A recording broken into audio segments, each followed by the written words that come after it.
দীক্ষা কি? দীক্ষা কেন নেওয়া হয়? আজ আমরা অনেক কিছুই জানি, অনেক কথা শুনি, অনেক পথের কথা পড়ি, কিন্তু তবু মনে হয় ভিতরে কোথাও একটা শূন্যতা রয়ে গেছে। এই শূন্যতার উত্তর খুঁজতেই আসে একটা শব্দ, দীক্ষা।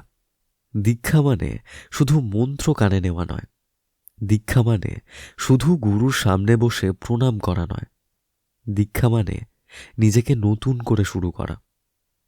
যেদিন একজন মানুষ দীক্ষা নেয়, সেদিন সে বলে, আমি শুধু বাইরের জগতের নয়, আমার ভেতরের মানুষটাকেও জানতে চাই। দীক্ষা নেওয়া হয় কারণ আমরা বুঝতে পারি এই জীবন শুধু খাওয়া পড়া কাজ আর দৌড়ের মধ্যেই শেষ নয়।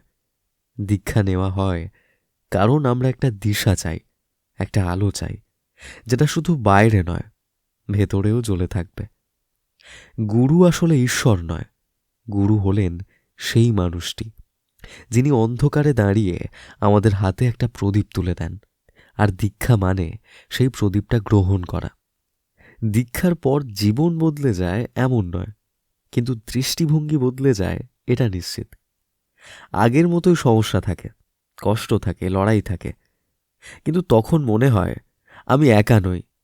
দীক্ষা আমাদের শেখায় শান্ত থাকতে, সংযমী হতে, আর নিজের সঙ্গে বন্ধুত্ব করতে। এই জন্যই দীক্ষা নেওয়া হয়, ভগবান পাওয়ার জন্য নয়, নিজেকে পাওয়ার জন্য। শেষে শুধু এটুকুই বলবো, দীক্ষা কোনো বাধ্যবাধকতা নয়। দীক্ষা একটা ডাক। যেদিন সেই ডাকটা মনের ভেতর থেকে আসে, সেদিনই দীক্ষা সত্যি হয়। এই ভিডিওটি যদি আপনারা ইউটিউবে শুনে থাকেন, তাহলে নিচে থাকা সাবস্ক্রাইব বাটনটি ক্লিক করে তার পাশে থাকা বেল আইকনটি অবশ্যই ক্লিক করবেন।